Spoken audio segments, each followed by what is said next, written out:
जी राम राम हरियाणा। एक बार फिर स्वागत आप सभी का बेमिसाल हरियाणा न्यूज में। मैं ब्रजेश चावला फिर जुड़ गया हूँ। ये देखिए एक संगठन फिर सड़कों पर उतर रहा है और क्या कह रहे हैं। पुलिस प्रशासन भी है यहाँ पर मौजूद और आगे आगे चल रही है एक बुलेट, एक वाहन चल रहा है। भाई साहब क्या चल रहा है मामला, फिर सड़कों पे उतरे?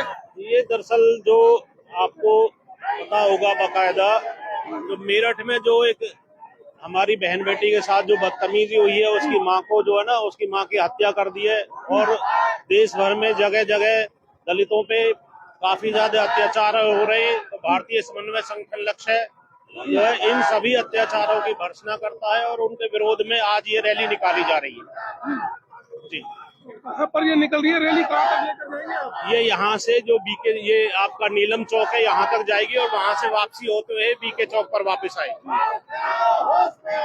विरोध प्रदर्शन अब चलता रहेगा? हाँ जी, हम इस विरोध प्रदर्शन के माध्यम से भारत सरकार को और प्रदेशों की सरकारों को ये बताना चाहते हैं कि ये इस तरह की घटनाएं बिल्कुल बर्दाश्त नहीं होंगी। पंडेरा साहब जी जी, आपका पूरा समाज फिर आज सड़कों पर उतर रहा है। देखिए, सड़कों पर उतरने का कारण है इस देश के अंदर जब से भारतीय जनता पार्टी की सरकार बनी है, लगातार जो है दलितों पर अत्याचार हो रहा है और खास करके देखिए बहन बेटियों के बलात्कार हो रहे हैं, हत्याएं हो रही है और इन सब के बावजूद भी सरकार चुप बैठी है।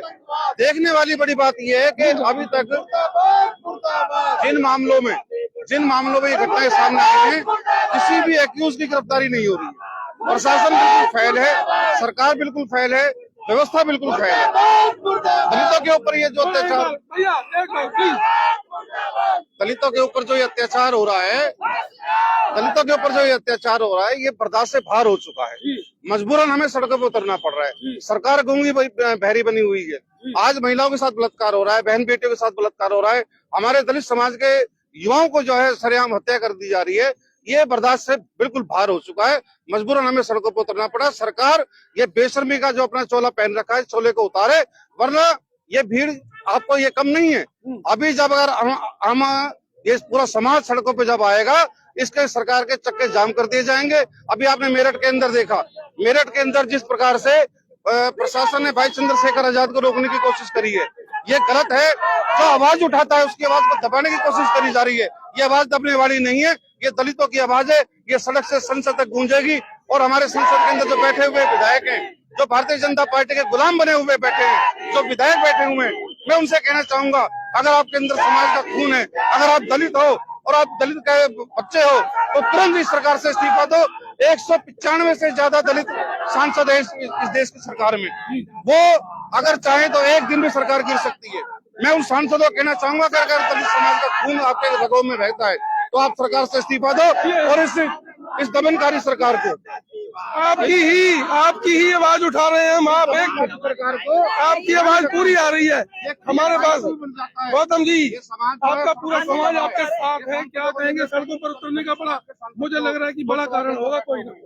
देखिए, कारण इतना खतरनाक है, उसमें ना तो हम किसी भाई हाथ जोड़ो आगे आ जाओ भाई साहब, आपसे बात करते हैं, आ जाओ प्लीज, बड़ा आगे आ जाओ जी। सारे गड़बड़ करवा देते हो। देखिए, इसमें मैं लक्ष्य कमांडर भारतीय समन्वय संगठन लक्ष्य आरवी गौतम, ये जो आज का मुद्दा है, ये इतने खतरनाक मुद्दे हैं। चाहे किसी भी धर्म जाति की बेटी हो, बहन हो, उसको रास्ते में से उठा लिया जाता है, घरों में से उठा लिया जाता है और उसके साथ दुष्कर्म किया जाता है।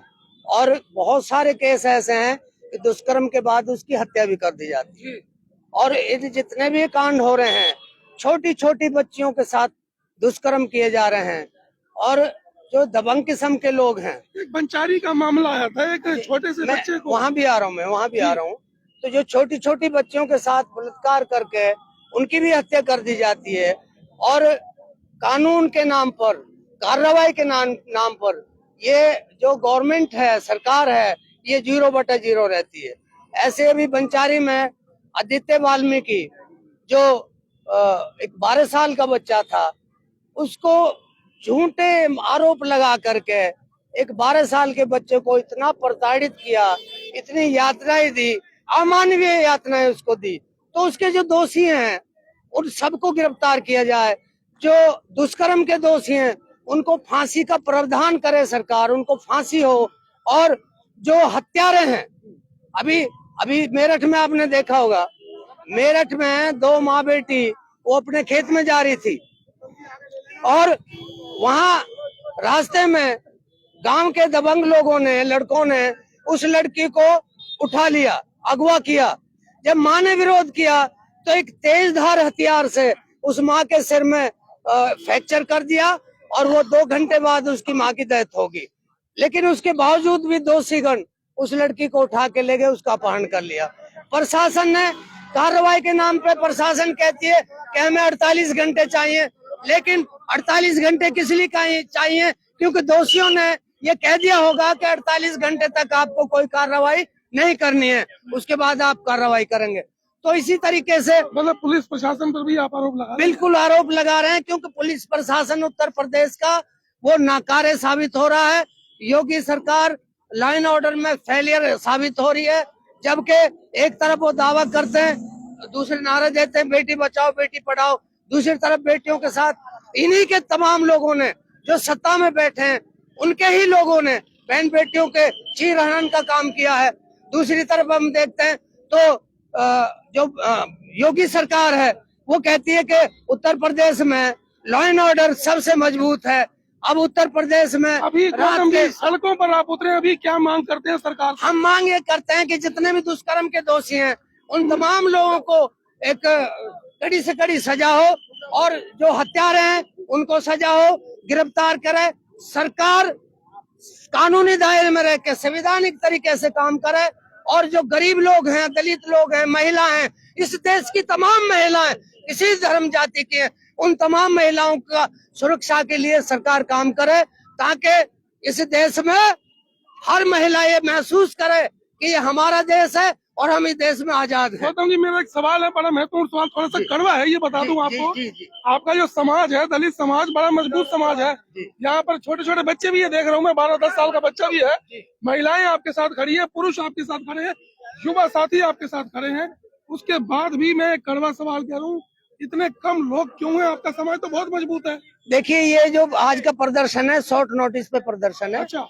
और एक दिन का, हाँ, एक दिन का नोटिस था, क्योंकि वैसे तो बहुत सारे केस हुए हैं, चाहे वो मनीषा वाल्मीकि का केस हो, चाहे वो सेंगर साहब ने एक नाबालिग बच्ची के साथ बलात्कार किया था, उसको हाईकोर्ट ने उसकी सजा भी जो कि उम्र कैद की सजा थी वो माफ कर दी और उसको पूरी तरह से छोड़ दिया गया।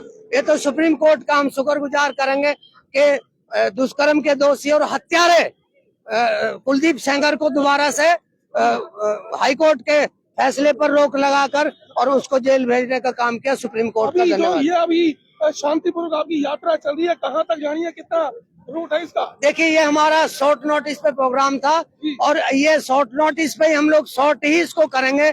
बीके चौक से नीलम चौक, नीलम चौक से वापिस बीके चौक, बीके शांतिपूर्ण तरीके से, क्योंकि हम बाबा साहब डॉक्टर अम्बेडकर के सिपाही हैं, मिशनरी लोग हैं, कैडराइज लोग हैं और अनुशासन को भली भांति हम लोग जानते हैं। हमारे तमाम लोग एक लाइन आपने लिखी है इसमें, भारत में जातिवाद सबसे बड़ा आतंकवाद। जी, मैंने कहा कि जितने भी केस हो रहे हैं इस देश में, उनमें 99% सिर्फ जाति के आधार पर उनको प्रताड़ित किया जाता है। चाहे वो सीजीआई पर, चीफ जस्टिस ऑफ इंडिया पर जूता फेंकने का मामला हो, चाहे वाई पूरन कुमार जो सीनियर आईपीएस अधिकारी, चाहे उनकी हत्या की बात हो, चाहे और दूसरे मामले हो, तो जाति देख करके ही ये केस हो रहे हैं 99% लगभग।